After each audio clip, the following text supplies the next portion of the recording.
people!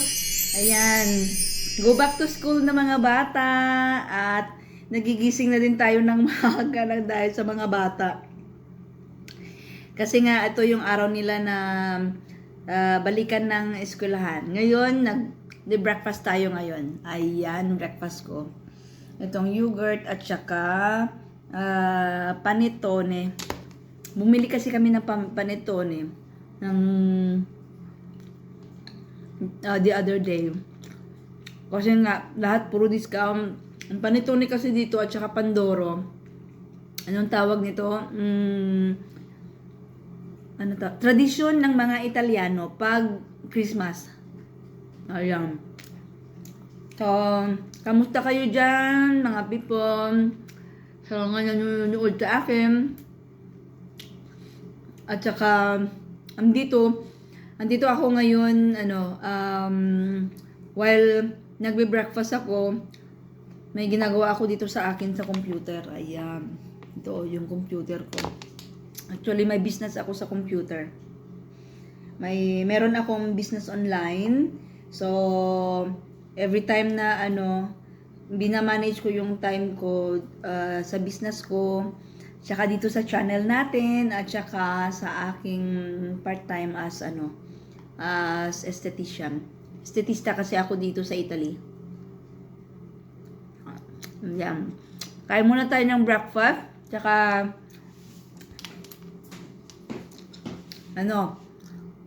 tsaka ganap mamaya.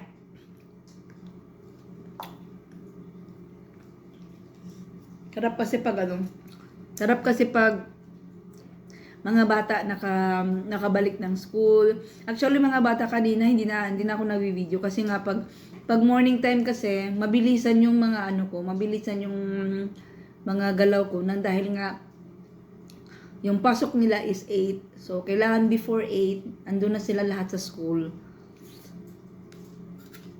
Maaga yan sila nagigising ng morning. Kaya, yun. Pag magising na sila, takes time. Kahapon kasi, kagabi, medyo nahihirapan silang nakatulog. Kasi nga, dahil from December na walang pasok, yung bakasyon, nasanay silang, hindi man nasanay, kumbaga yung clock nila, yung body clock nila, nakatulog ng late, ng mga 11, sometimes mga 10:30, pero talagang kagabi, hindi sila hindi nila ma-adjust yung pagtulog nila kagabi. Buti na lang yung pagising kanina is nagising talaga sila ng bongga. Siguro on time talaga yung pagkagising nila kanina, kaya medyo hindi ako na-stress ng bongga kanina, pero kailangan talaga yung spontaneous, kasi kung hindi, syempre mga bata nag-change yung mga mind, maglaro-laro, yung may mga sila, yung ba tawag nito, mga habits ba na mga ganito, ganyan sila dun sa bed. Buti na lang nagising agad-agad. Usually kasi medyo lalo na yung bunso ko. Yung bunso ko kasi tawag nito, yung hirap pang gisingin yung bunso. Pero kanina, buti na lang pagsabi ko ng good morning, let's go to school, yung mga ganyan. Buti na lang nakinig siya. Tsaka kagabi kasi, pinag-warningan ko sila, kailangan magising kayo ng maaga bukas. Ayun. Kain muna ako, mga people. See you later! Tanggalan na tayo ng Christmas tree. Wala nang wala nang mga balls dito. Andito na lahat-lahat. Tsaka, i-prepare na natin yung mga boxes. Yan. Arrange na natin yung mga box para sa next na naman na December. Ayan. Tsaka, actually, tinanggal ko ng lahat ng mga ng mga decoration dahil nga magta-transfer din kami ng bahay sa kabilang bahay namin. So, ito kasi kailangan naging empty dito ang bahay para ipa-rent namin sa ibang tao. Ayan. Kaya, arrange muna ngayon. Ito, tanggal-tanggal ng Christmas tree. Tatapusin ko muna ito, mga people.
after ng occasion is pagtanggal, pag-arrange ng mga gamit. Kaya medyo ano na, medyo kailangan talaga ng time pag mag-dispatch na lahat ng mga gamit. Kasi nga ito, gagamitin na naman natin sa next na December. Siguro sa next na December, ibahin namin mga people kasi nga ito medyo, ang size kasi nito is medium size. Binibase ko kasi sa kalaki ng mga bata. Ang mga bata maliliit pa sila. Siguro mga 1 year old or months pa lang yung mga bata. Meron kaming Christmas tree, super liit. Siguro ganito siya kaliit. Ganito kaliit na na Christmas tree. Nilagay lang namin sa isang table na maliit dito. Yun lang. Tapos nung malaki na mga bata, siguro mga from 3 years old to 5 years old. Yan, ito na. Ito na ginawa namin kasi ma-appreciate na ng mga bata ang Christmas tree. Nung that time kasi mga 1 year old, hindi pa ganong na-appreciate ng mga bata kasi nga hindi din nila naiintindihan, hindi pa sila makasalita nung that time. Pero ito na ngayon, kasi nga yung panganay ko is is 7 years old na, medyo nakakaintindi na siya. Hindi na medyo, nakakaintindi talaga. Kaya so, iniisip ko, gusto ko siyang i-change for the next naman na Christmas na medyo malakihang Christmas tree. Gusto ko sana yung katotohanan ba na tree. Kasi meron talaga dito, pero medyo may may kamahalan at saka kailangan mo talaga siya i-maintain. Tsaka ako wala na akong time mag-maintain kasi nga dalawang bahay namin. Medyo mahirap talaga mga people. Kaya ito, tingnan nyo, tanggal na. Tinanggal ko na talaga kasi ilagay ko siya sa karton.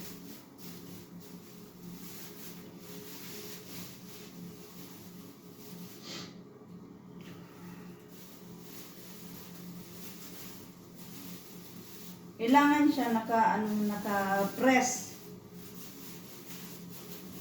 Naka-press ang mga dahon. Dahon-dahon. Ayan.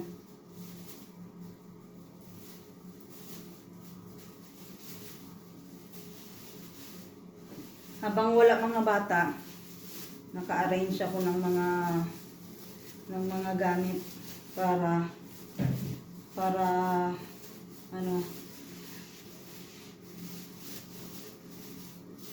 kalma yung ang time at saka pwede kong matapos lahat.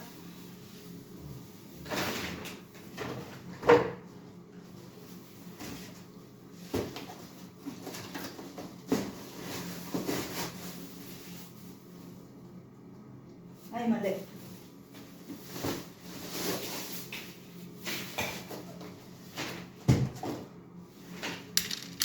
Dito ilagay na scotch. Paa. May paa.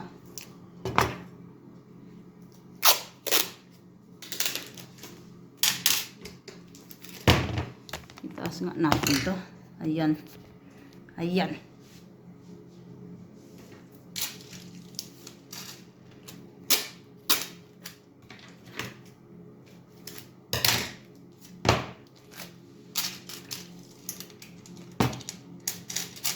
Mahirap pang pagtapos na yung Christmas, ito talaga yung trabaho ng usual. Lahat kami dito. Actually, kahapon nga, may ibang kapitbahay namin, hindi nagliligpit na talaga sila ng ng mga decoration.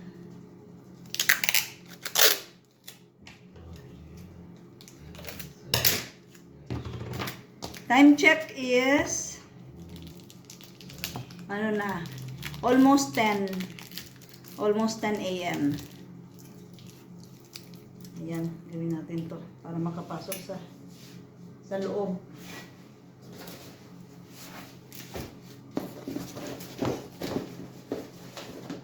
tapos na yung aking packing ng mga anong tawag nito, yung box para sa mga decoration ng Christmas. Actually, ito siya nung 2022 pa to. Pero nilagyan ko kasi mahilig ako maglagay ng mga note ba na may mga 2021, 2022, ayan, para malaman ko yung yung duration ng mga decoration. So at least pwede na ako mag-change ng ng mga decoration or whatever. Ayan. Ngayon, pupunta tayo ng kusina, mga people, kasi nga ito, tanggalin natin to, ilagay ko yan sa box. I-segregate na lahat-lahat yung mga ganito. Ayan. Kasi nga may value din eh. Kaya ilagay namin. Baka ito, i-transfer din namin dun sa kabilang bahay. Yan. Tsaka microwave. Ayan. Baka i-transfer namin yan lahat-lahat dun sa, hindi lahat ha. Hindi lahat. Kasi nga, iparent namin. At tsaka yung mga plato, mga kutsara, iiwan namin dito. Kasi nga meron naman kami extra. Ayan. Kaya ito, gagawa tayo ngayon. Magpainit tayo, mga people. Ayan. Painit tayo dito. Totoo to ha, totoo. Hindi yan fake. Ayan. Painit tayo.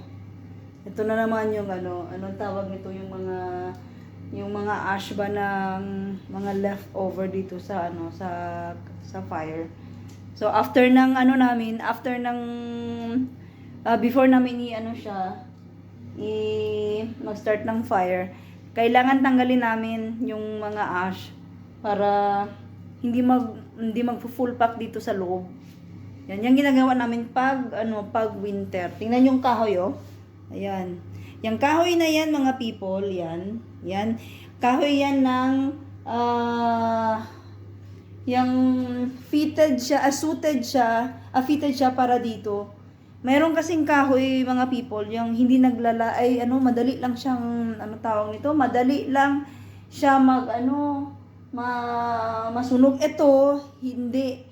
Ano pa to? 3 hours ago. Oo, 3 hours ago pa to. Ganun pa din. Wala pa akong nilagay ha. Ayan oh. Wala pa akong nilagay dito. Pero, siguro mga after lunch, mga hapon, yan. Na yan siya. Mag-shrink na yan pag hapon. Depende kasi sa kahoy. Meron kasi madali bang ma-shrink. Ito kasi matagalan ang ganda ng kahoy. Pang talaga siya. Ayun oh. Alam niyo ba, ito minsan kinukuha namin sa river. Sa river. Noon nung kailan ba yun? Mga 3 years ago yata to. O 2 years ago pa tong kahoy. Kasi every time before winter pala, kailangan meron kaming stock na mga kahoy para sa fire. Kasi nga, kung mag-depend kami sa heater, ito mga people, oh, yan. Ito. Pag mag-depend kami dito sa heater, mga people, talagang mahal ang bill. Ito alam nyo, tingnan yung kahoy ha. Ayan oh, tingnan nyo. Ayan. Wow! Ayan, yung kahoy na yan. Yung kahoy na yan, yung iba, ito, kinuha namin sa river. Pumupunta kami doon sa river. Tapos, may mga kahoy kasi doon na mga dried kahon. Pero, kinukuha namin pag, hindi winter, pag autumn. Pag autumn, kumukuha kami ng mga kahoy. Minsan, binibili namin pag wala kaming choice, na wala kaming makita sa river, pumupunta kami sa isang nagbebenta ng mga kahoy para sa fireworks. Yan. Galing Pero, sa atin sa Pinas, hindi na kailangan super init doon, mga people. Super init sa Pilipinas. Yun naman ang problema ko, pag super init, talagang ako ba, yung sobrang init. Hindi ko kaya yung super init. Lalo na dito, mga people, pag summer, naghahanap talaga ako ng electric fan, naghahanap ako ng tawag nito, yung aircon. Wala kaming aircon sa bahay kasi nga dahil 3 months lang man ang ano kasi, 3 months. Nung time dito na andito yung mother-in-law ko, binubuksan niya yung mga lahat, ito. Lahat na window. Malaki to na window. Binubuksan yan, lahat-lahat. Pati doon sa kusina. Yun din ang disadvantage. Tsaka yung mga lamok, mga insects, papasok na talaga dito sa loob ng bahay. No choice. Tsaka mag-screen kami dito mga people, ang mahal magpapa-screen. Kaya ang ginagawa namin is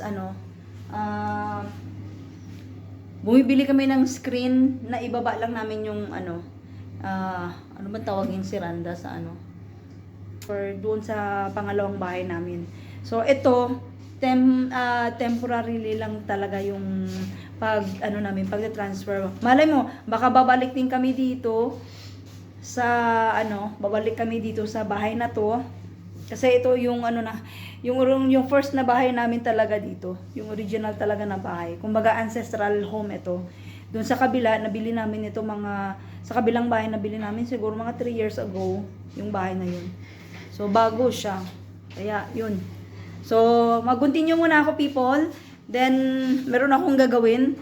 Muna ako ng mga client ko sa aking business ko and all para bago darating yung mga anak ko, at least naka-ready na ako, at least wala na Christmas tree, natanggal ko na, wala na mga decoration, ayan, wala na, tanggal na lahat, ayan yan, tanggal na, at least okay na, di ba? So to be continued na naman. Mag-impake muna ako mga people para no hassle. Hey! Bumalik na yung mga bata dito sa bahay. Ngayon, magla-lunch tayo ng pasta. Simple lang na pang-lunch namin mga people ay patutulang. Hindi gaya dun sa atin sa Pinas.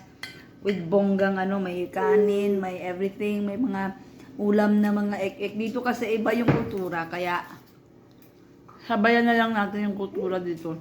Minsan din kasi, nasasawa din ako ng everyday kasi ito. Everyday kami napapasta ng tanghali. Kaya yun. Andito na yung mga anak ko. Yan na ako. Hello, Ak. Hello.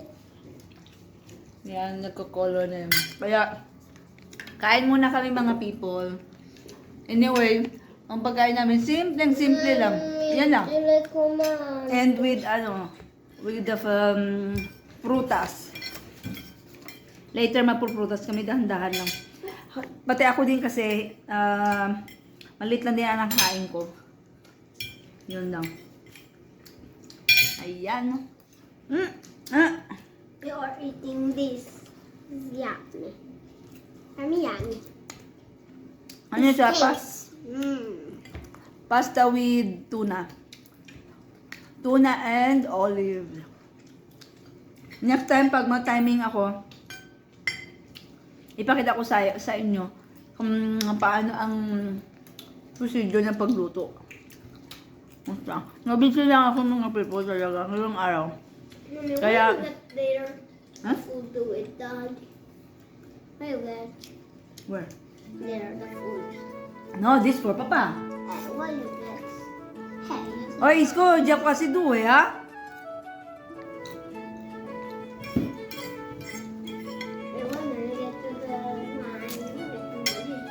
Kasama naman yung asawa ko.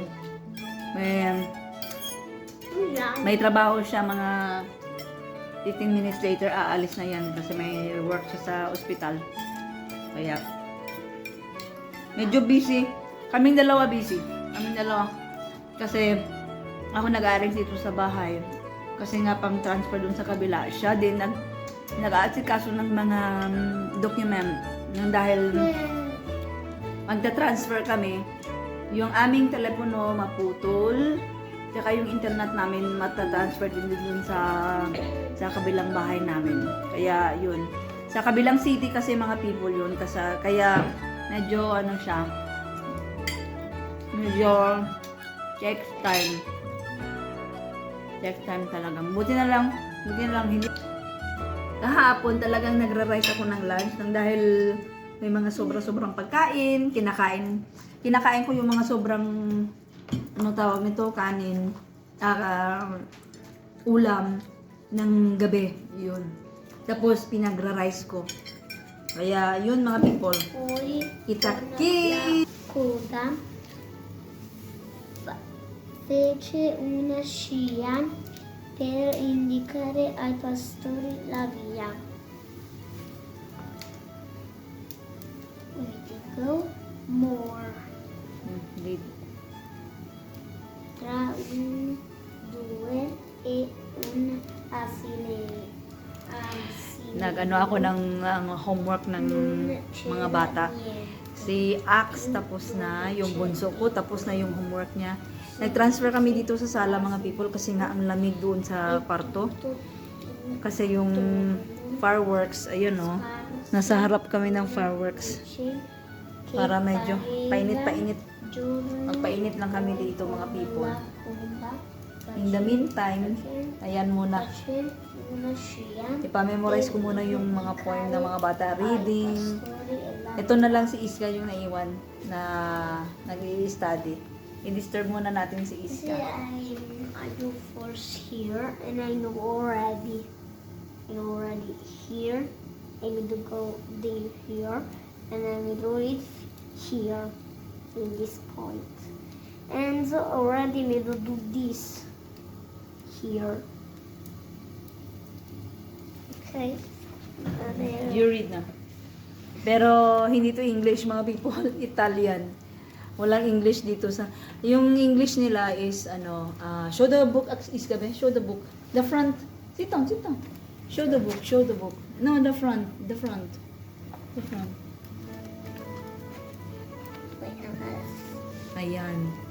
Ayan yung libro nila. Actually si Iska grade 2. Yung bunso ko is grade 1. Di ba? Nagkasunod lang sila. Mommy, I'm hungry. You hungry? Yeah, later, Iska. Wait, mommy. When we finish, When we finish, you do the merenda. Now, we need to finish this first, okay? So that in one intact. Nagano lang ako, mga people, nag-video lang ako saglit lang. Para lang naman may para tinaw yung Hello Kitty ng mga bata ay ni Iska. Parati niya yan sinasama, yung mga Hello Kitty na yan. Nababaliw yan sa Hello Kitty. I like Oo. Ayan, dito muna kami mga people sa sala kasi nga medyo malamig doon sa kwarto. Wala kasing parang na-off na lahat ng mga heater nang dahil dito sa sa fireworks. Anyway, babalik muna kami mga people. Tatapusin ko muna tong mga anak ko. Nasa labas muna kami ngayon. May bibilhin lang kami doon sa sa shop. Malapit lang dito sa bahay namin. Kaya anong tawag nito? May bibilhin lang saglit para sa dinner at saka bukas na lunch. Ayan, ayun o. Gabi. Kasi nga gabi na din kami natapos ng ng homework ng mga bata. Ayan, pasok tayo dun sa loob ng shop. Malapit lang.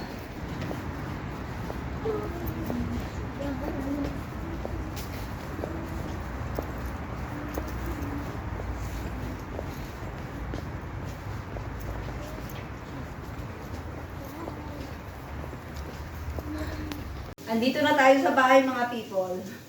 Bumili lang kami ng ng pagkain para bukas or the next day.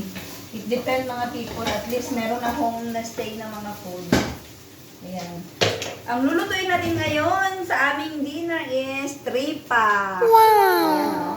Ayan, Taka, wait muna. Ayan, tripa. Ayan. Ito. Ano siya? Laman loob.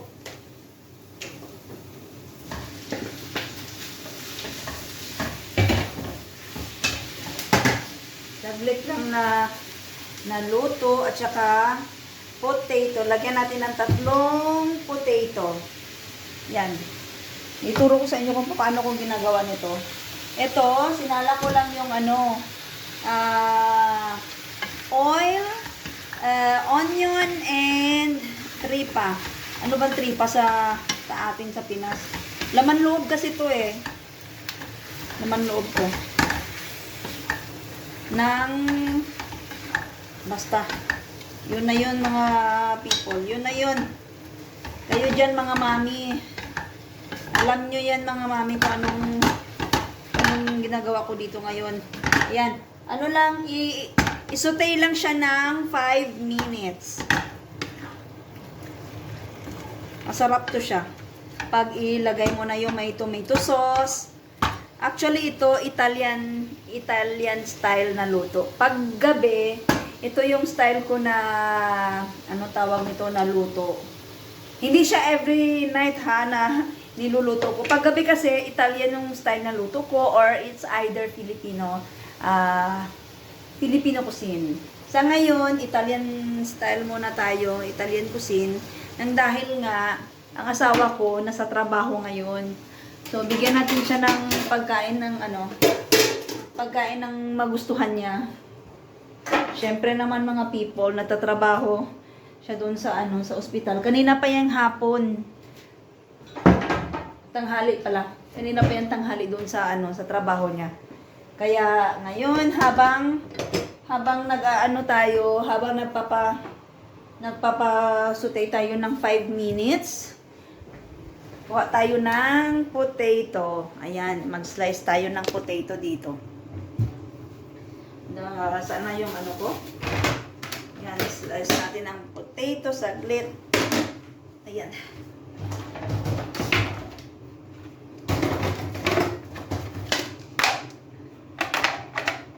Actually talaga mga people, may ginagawa talaga ako dito pag anong tawag nito? Pag nasa kusina ako, meron akong ginagawa dito pa sa kusina regarding sa business ko. Kaya pag may mga meetings kami, hindi ako makagawa ng vlog pag nasa kusina ako. Kasi usually talaga yung ginagawa ko pag kusina ako, meron kaming meetings sa aking business, mga business partners. Then may mga kami, kailangan kong may mga clients na kailangan ko talagang sasagutin, and then mga appointments, and then posting and all. Kaya balance itong pag-vlogging ko at saka yung aking business online, at least 'di ba, productive yung day natin as mama. Naputol yung aking video. Ano ba yan? Bigla kong Ngayon, ilagay na natin yung pepperoncino. Yan. Pepperoncino. Konti lang. Kasi nga may mga bata. Baka ayaw ng mga bata tong pepperoncino ko. And then, i-mix natin yan. Konting-konti lang ng konti lang. And then i-mix. Then hulog tayo ng tomato sauce. Ayan. Hindi ko siya iubos. Yan pomodoro. Hindi ko siya iubos, lagyan ko siya ng tubig kasi nga ayoko yung ayan konting tubig.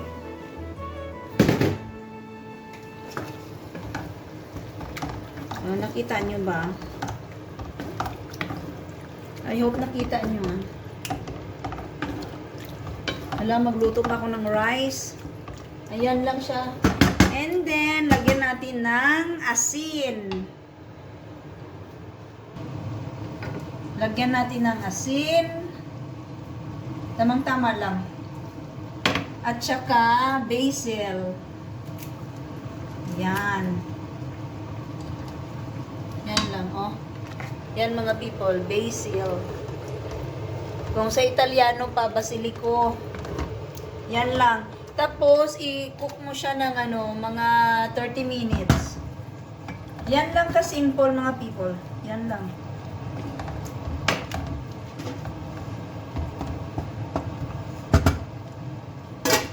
Ayan.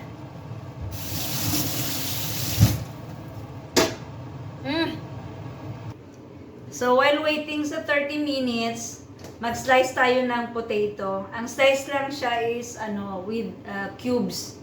Yan lang, as easy. As easy as you like, mga people. Yan lang. Very easy lang ang yan lang ginagawa ko. Italian style yan na luto. Usual yan dito sa Italy. Nakukuha ko din yan, mga people, sa mga tawag nito, kain-kain sa restaurant. Kinuha ko yung idea kung paano bang gagawin. I-low fire natin.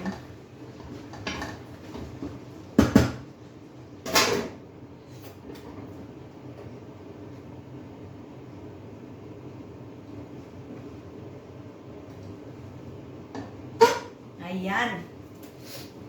Babalikan ko kayo, mga people, kasi nga magpapaano tayo. Kasi nga muna ako. Tingnan nyo ang posisyon ko. Yan, may computer talaga dito sa ko sa kusina, mga people, kasi nga dahil nga ito yung business ko. May business ako online as digital. So, yan. Left and right, may vlogging, and then ito, may sa aking digital business, and then may part-time pa ako na isa. Hindi ako mayaman, mga people, Huwag niyong Hindi ako mayaman. Talagang lang ako, matrabaho. Hindi siya malaki, tamang-tama. Pero sa business ko talaga, mga people, sa business online ko, ito siya pong pang-retirement plan ko. Kaya ito very legit. Kaya ito busy ako. Yan yung mga captions ko every time. People, let's end this vlog. We will say goodbye to our people, friends, and family. Anyway, people, kakatapos lang namin na. My name is Iska, and I'm Kakatapos lang namin ang kain ng dinner. Ayan, ubos na ubos. Yung sabi ko sa inyo na tripa yung ulam namin itong gabi. So, mag-end na kami ng vlog ngayon. Tsaka kita-kits ulit tayo the next day. Kasi mag-prepare muna kami ng aming mga anik-anik para bukas. Kasi maagang gumising bukas ang mga bata back to school. Bye, everyone! Please like,